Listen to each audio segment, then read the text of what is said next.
کہ اللہ کے رسول علیہ الصلوۃ والسلام نے ارشاد فرمایا کہ جب کوئی نیک بندہ دنیا سے چلا جاتا ہے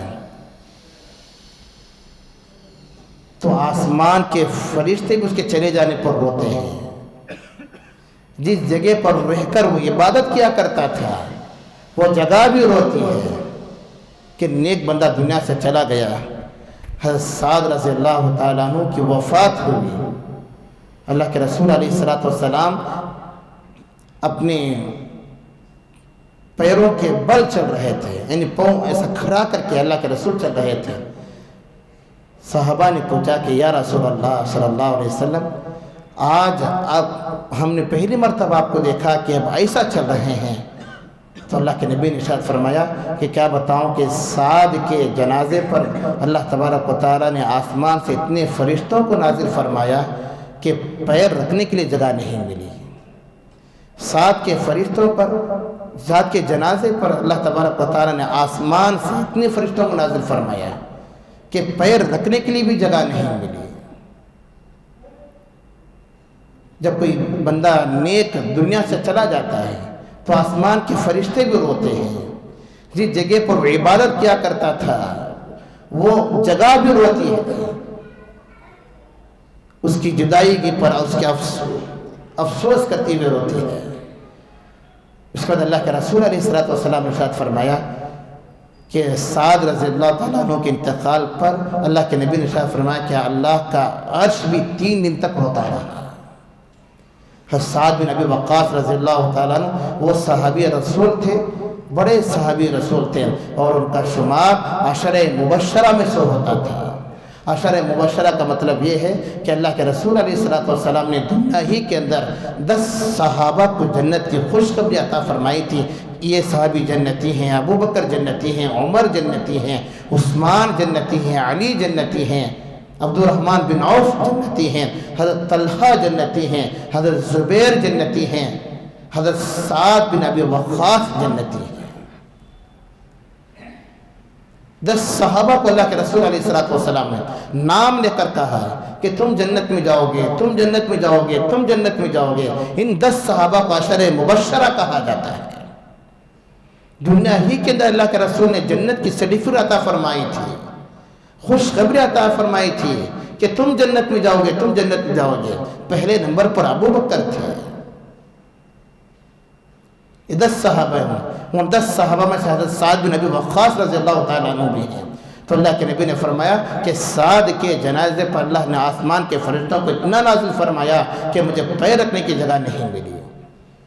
جب کوئی نیک بندہ دنیا سے جاتا ہے تو وہ جگہ بھی افسوس کرتی ہے، آسمان کے فرشتے بھی روتے ہیں، آسمان بھی روتا ہے۔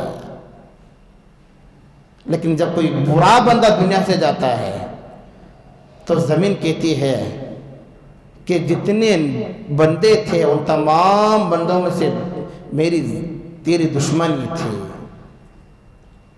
جب برا بندہ دنیا سے جاتا ہے تو بہرحال حدیث پاک کے اندر آتا ہے، اللہ کے نبی نے فرمایا کہ دنیا مزرعۃ الآخرہ، یہ دنیا تو آخرت کی کھیتی ہے، اس میں جیسا بیج بو گے پھر ویسی فصل وہاں پر ہوتی ہے۔ اگر کوئی بندہ آم کی بیج بوتا ہے، اس سے یہ تو امید نہیں لگا سکتے کہ بھی آم کے بیج بونے کے بعد کوئی دوسری چیز ہوگے گی یا دوسرا پھل ہوگے گا، یہ تو نہیں کہا جا سکتا۔ اگر کوئی کہتا ہے کہ آم کی فصل بونے کے بعد پھر جام کی امید لگا کر بیٹھتا ہے یا اور کوئی پھل کی امید لگا کر بیٹھتا ہے تو دنیا والے بھی کہتے ہیں کہ یہ تو پاگل ہے، لگایا کچھ اور ہے اور امید کسی اور کی کر رہا ہے، لگایا کچھ اور ہے امید کسی اور کی کر رہا ہے۔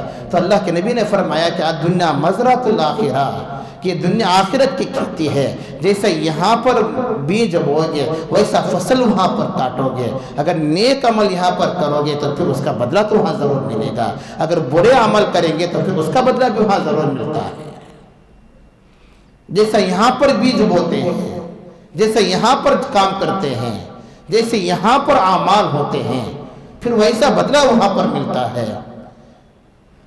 بیج کوئی اور کسی اور کی بوئے وہ پھر کسی اور کی امید کرے، یہ تو پھر حماقت کی انتہا ہے، یہ تو پاگل پن ہے۔ اللہ نے بھیجا اسی لیے ہے کہ آخرت کی تیاری کرے۔ گناہوں کے نقصانات دنیا کے اندر بھی ہوتے ہیں، آخرت کے اندر بھی ہوتے ہیں۔ حدیث پاک کے اندر آتا ہے کہ اللہ کے رسول علیہ السلام نے ارشاد فرمایا کہ اللہ کے نبی علیہ السلام کی عادت شریفہ تھی کہ اللہ کے رسول فجر کی نماز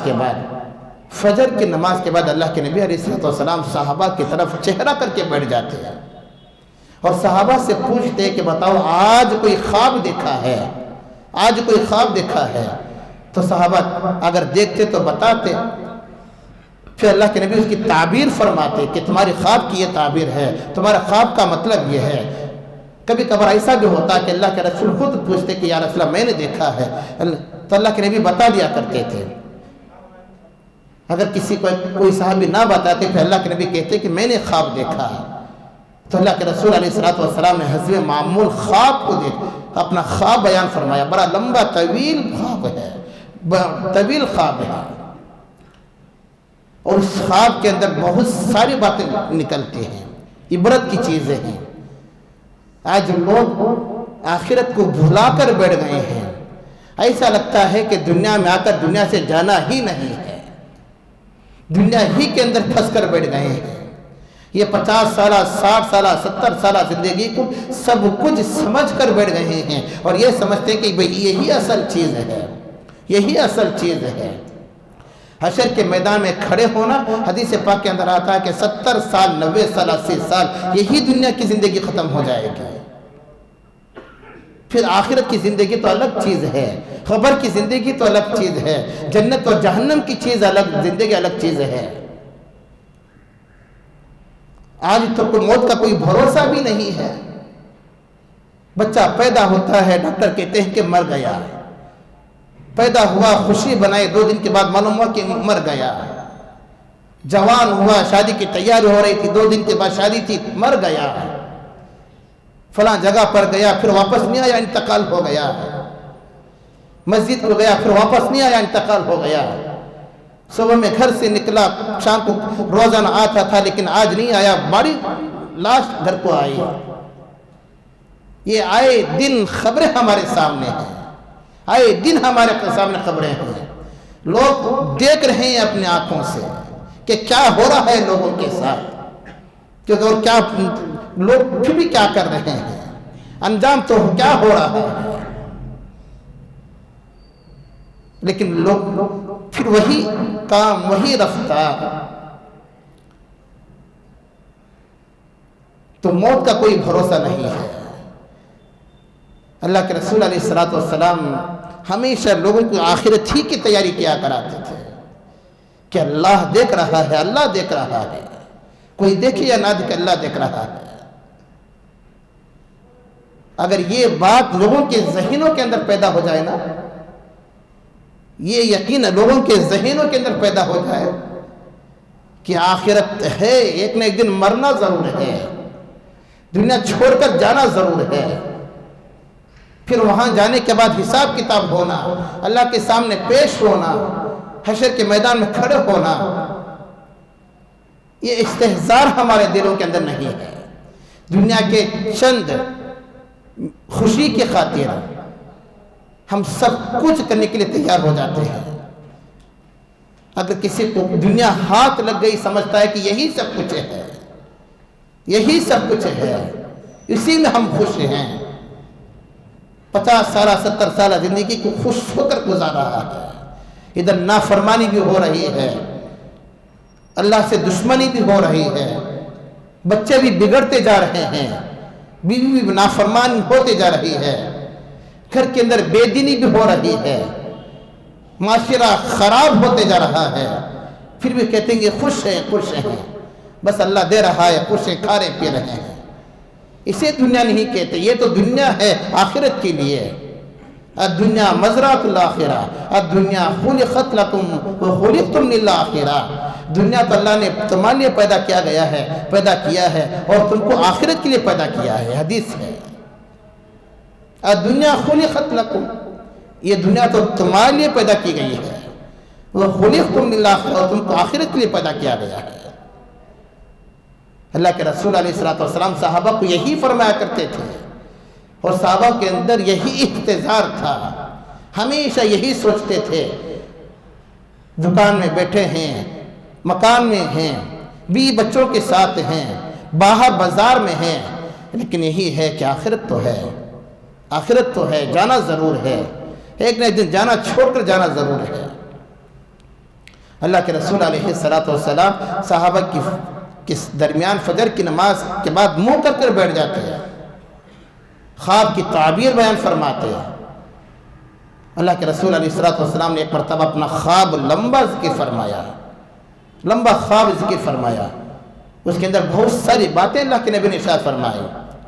اللہ کے نبی علیہ السلام نے ارشاد فرمایا کہ میں نے خواب میں دیکھا کہ ایک آدمی کا سر کچلا جا رہا ہے، فرشتے پتھر اٹھا کر سر کچل رہے ہیں، سر چورا چورا ہو جاتا ہے، پھر آپس میں مل جاتا ہے، پھر فرشتے اٹھا کر زور سے مارتے ہیں، پھر سر چورا چورا ہو جاتا ہے۔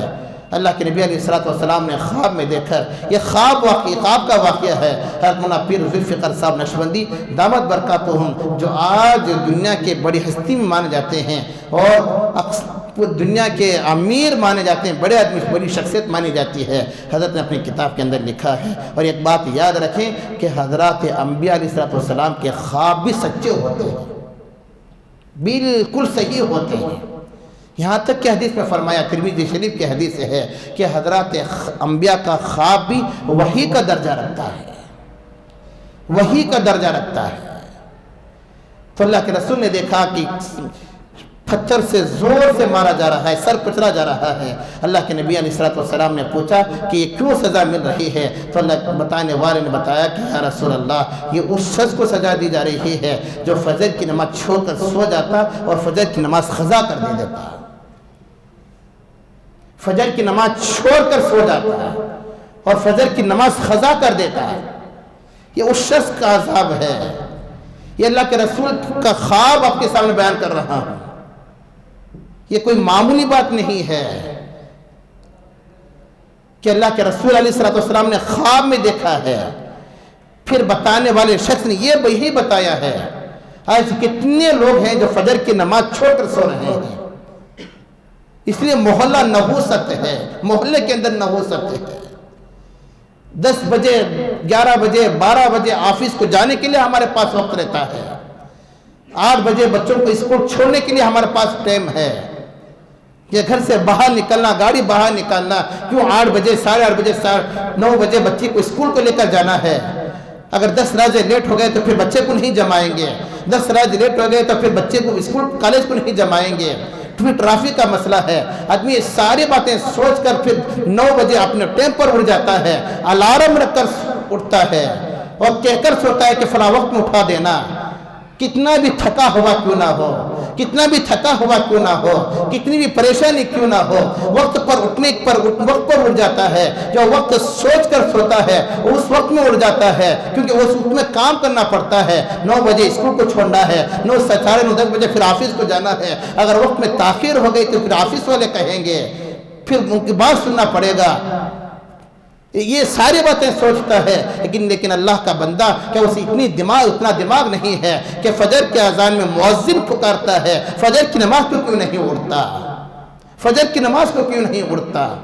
اللہ توفیق نہیں دیتے۔ اگر بندہ رات میں یہ نیت کر کے سوتا ہے کہ مجھے فجر کی نماز پڑھنا ہے، فجر کی نماز کو آج اٹھنا ہے، مسجد کو جانا ہے، سنت کا اہتمام کرنا ہے، جماعت کے ساتھ نماز پڑھنا ہے، اذان سن کر میں جانا ہے، پھر دیکھو اللہ تبارک و تعالیٰ کا فیصلہ بھی ہوتا ہے۔ جیسی نیت ہوتی ہے ویسے فیصلے ہوتے ہیں۔ اگر آپ 9 بجے کی نیت کر کے سوتے ہیں تو 9 بجے اٹھتے نہیں، اٹھتے ضرور اٹھتے ہیں۔ بیگم سے کو کہتے ہیں کہ مجھے 9 بجے اٹھا دینا، 10 بجے مجھے اٹھا دینا، کیونکہ نیت آپ کی کل کی یہی ہے کہ مجھے 9 بجے اٹھ کر جانا ہے، 10 بجے اٹھ کر جانا ہے۔ اگر بندہ فجر کی نماز نیت کر سوتا ہے، کیا فجر میں نہیں اٹھتا؟ ضرور اٹھتا ہے۔ یہ حدیث ہے اللہ کے رسول علیہ السلام کی۔ اس باتوں کا معمولی مت سمجھو، معمولی مت سمجھو۔ اگر کوئی معمولی سمجھ کر سنتا ہے تو پھر اللہ کو یہ بھی جواب دینا پڑتا ہے۔ اس حدیث کو، اس جملوں کو معمولی مت سمجھو آپ۔